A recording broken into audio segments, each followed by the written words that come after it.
Welcome to Rational Emotive Behavioral Therapy, otherwise known as REBT.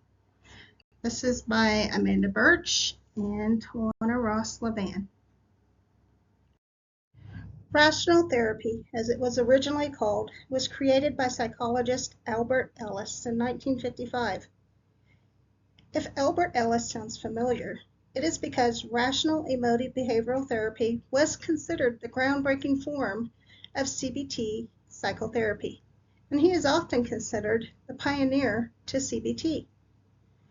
RABT is an action-oriented approach that teaches individuals how to challenge and examine their thinking. RABT is a practical approach used to assist individuals with coping strategies and overcoming adversity. This is accomplished by the reforming of beliefs, which leads to improved emotions and behaviors. A little timeline history about RABT. The mid-1950s, Albert Ellis cultivated RABT, which he originally titled Rational Therapy, and then continued to improve his way of thinking about it. In 1957, Albert Ellis published a paper titled Rational Psychotherapy and Individual Psychology, creating the groundwork for RABT. In 1961, Albert Ellis modified the term from rational emotive therapy to rational emotive behavioral therapy.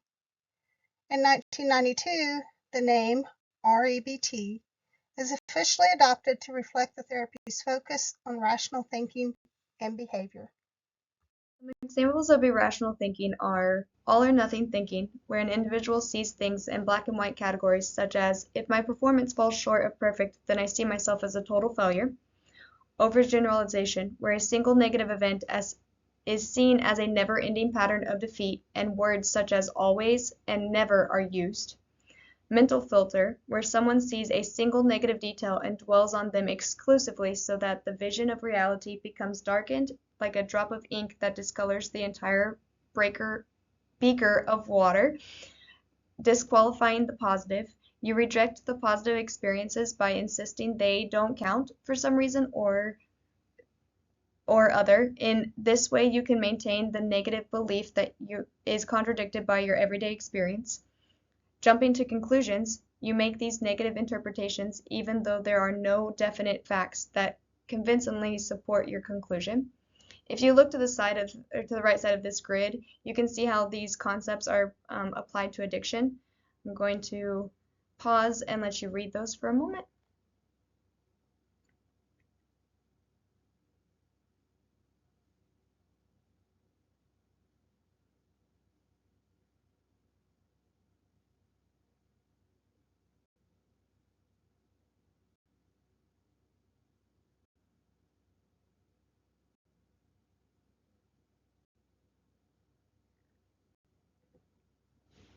Other examples of irrational thinking are mind reading, where you arbitrarily conclude that someone is reacting negatively to you and you don't bother to check it out.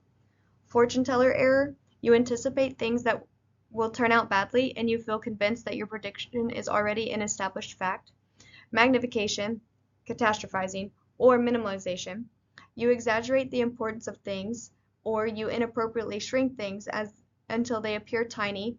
This is also called the binocular trick. Just like the other slide, if you look to the right, you can see how these examples of irrational thinking are applied to addiction. I'll let you read those for a moment.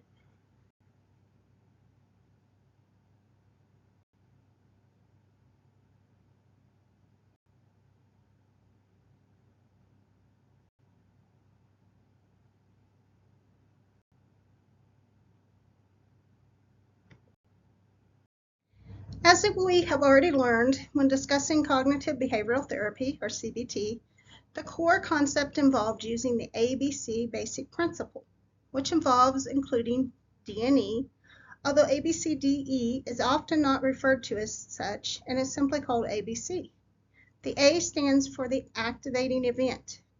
What happened to or around the client that invoked an irrational thought? The B stands for beliefs.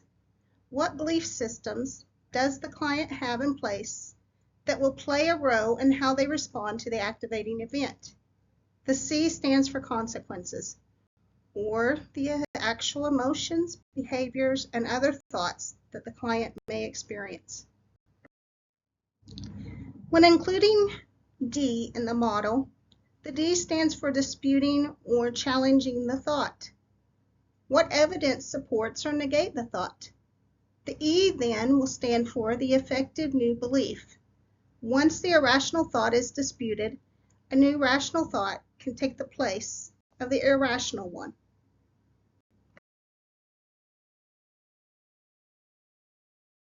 Some key concepts. Irrational beliefs. REBT stresses that irrational thoughts tend to lead to negative emotions and behaviors. Recognizing and questioning these thoughts is critical to obtain emotional health. And the ABC model. This model summarizes that the method of how beliefs, B, about an activating event, A, lead to emotional consequences, C, and being knowledgeable about this link can help individuals change their emotional responses. Emotional responsibility. REBT shows individuals that they are responsible for their own emotions and behaviors, empowering them to gain control over their thoughts and feelings. Focus on the present.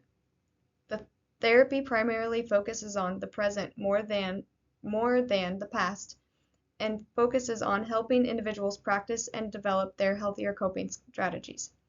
REBT's foundation is designed to lead individuals into developing rational thinking habits, thus increasing emotional resilience. Our text talks about other key concepts or key principles as being the therapists don't believe that there has to be a deep relationship between them and the client in order for REBT to be effective. That will come up later when we talk about criticisms or critiques of the modality. REBT is a multimodal therapy that utilizes many tools from the shop in order to achieve a desired outcome. These tools can include desensitization, role-playing, humor, assertion training, and many more. The thought behind REBT is that our own thinking is self-defeating, which results in unusually or excessive sensitivity, anxiousness, and obsessive behaviors. REBT explains through the ABC concept how events can lead to irrational thinking but are not necessarily the cause of it. The irrational thinking is primarily due to the individual's belief system. REBT changed historical thinking of psychology, which is only included the stimulus and the response SR, allowing for change to occur in the direction of how an individual could respond. Other systems of similarity to REBT include acceptance and commitment therapy, ACT, cognitive therapy, CT, and dialectical behavioral therapy, DBT. These three systems share the common goal of helping individuals comprehend and modify their thoughts and behaviors, in turn, improving their emotional and psychological health. Each therapeutic process has its own unique style and techniques, but they all share the core ideologies of cognitive behavioral therapy. Who can be treated by REBT? Or what can be treated by REBT? Individuals with anxiety of all different levels, marital, family, and relationship problems, personality or character disorders, individuals of all ages that can do psychotherapy, individuals that should not be doing REBT are individuals who are in a high manic state or are currently out of touch with reality, individuals with a traumatic brain injury or TBI, or are low-functioning autism. Individuals who are intellectually delayed also should not be treated with REBT. How can REBT be used in treatment? In individual therapy, which is usually weekly and can be done in anywhere from 5 to 50 sessions, according to our text.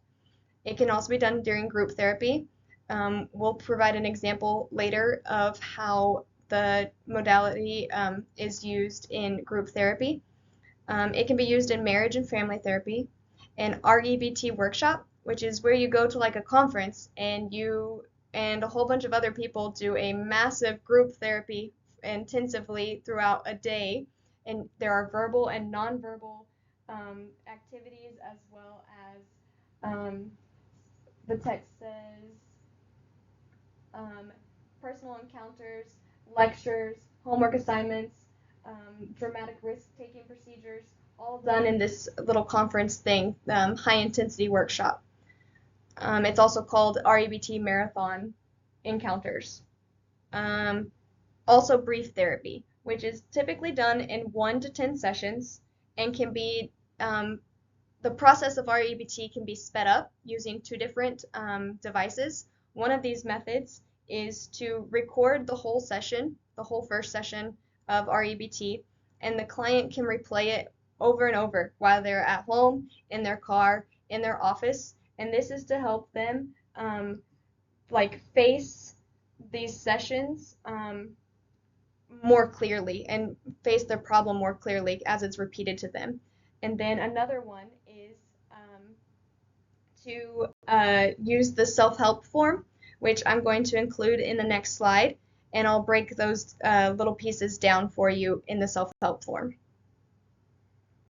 As mentioned on the previous slide about brief therapy, is there's 2 different models that can be used to speed up the REBT process, and one of them is this REBT self-help form, and it kind of puts the components that Tawana was talking about earlier in the ABC components, but put it on a worksheet that clients and individuals can work through. So on this slide, we have 3 slides here, and it breaks them down, so I'll continue through these, and then the final slide is a example that I'll break down as well. But this first slide here says A, the activating events or adversities, B, which is those irrational beliefs, and D, the disputing those irrational beliefs. And this is just where the individual will put their thoughts on paper and describe to themselves and to potentially the therapist if they bring this into an individual therapy or a group therapy, and can talk these things out and provide examples. This is that self-help form continued. So the top part section here, the 2 columns, these go into the identifying the beliefs and identifying the disputes to those beliefs. And then C, your consequences. You can identify like the negative emotional consequences that come out of your irrational thinking. We'll move on to the next slide. So if this goes really fast, you guys might have to pause and play with this recording a little bit, but this is the 3rd sheet, part of that worksheet, and it's the E part where you're putting in new effective beliefs and emotions and behaviors, and with the little examples down at the bottom in the 2 little columns. Forgive me for the tiny font. You might have to pause this and zoom in a little bit on your screen, but this is a filled out example from the Albert Ellis Institute website, and it just kind of takes you through an example of an irrational thought. My boss asked me to come to see him at the end of day. He's going to criticize me, and go through the ABC concepts through the REBT process. Jerry Wild developed a board game utilizing REBT that he then researched its effectiveness among high school students.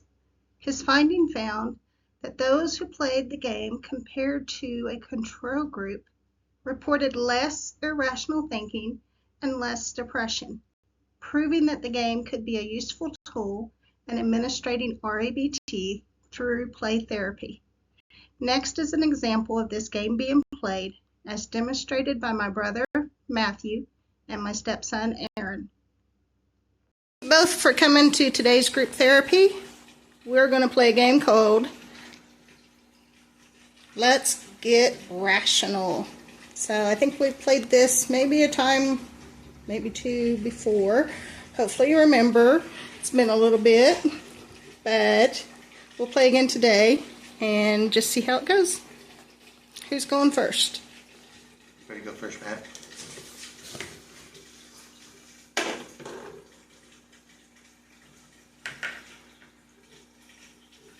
Tell the group the best thing that happened to you this week. Well, finally got totally moved out of my old house into my new house. Great thing.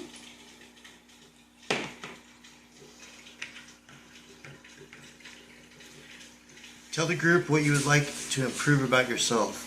I think I'd like to be a little bit more assertive. That sounds good.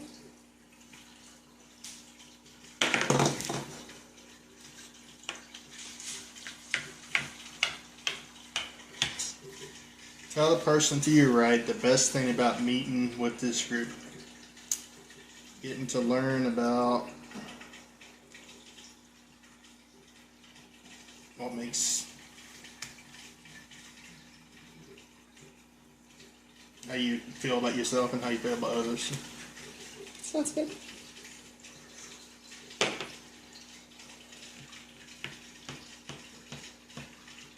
Affirmation. Okay, and this time, Matt, you tell him something That's right. positive about him, and then he'll say something positive about himself.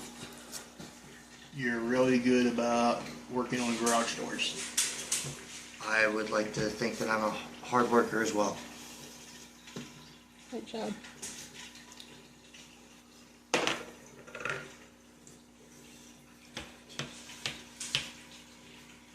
Oh, let's see here. No one likes frustration, but we can darn well can stand it. So what's that card mean to you? And if you have an example, you can share. No one likes to be upset, but we all can work through it and make the day better. Do you have any examples you'd like to share? I think if you get upset with your family, over something they did, there's ways to talk through it and get through it. Great example.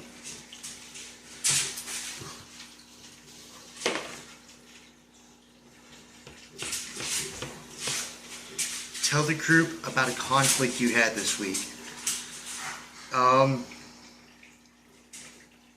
My work truck being unorganized. It's made my week very chaotic, and it was an issue between me and a coworker, but I was able to work through it. Awesome.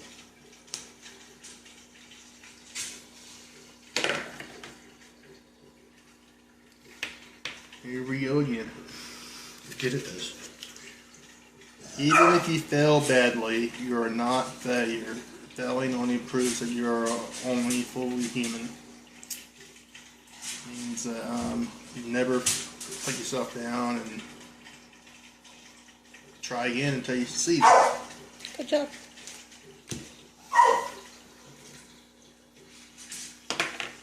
Three. 2, 3. Oh, role play.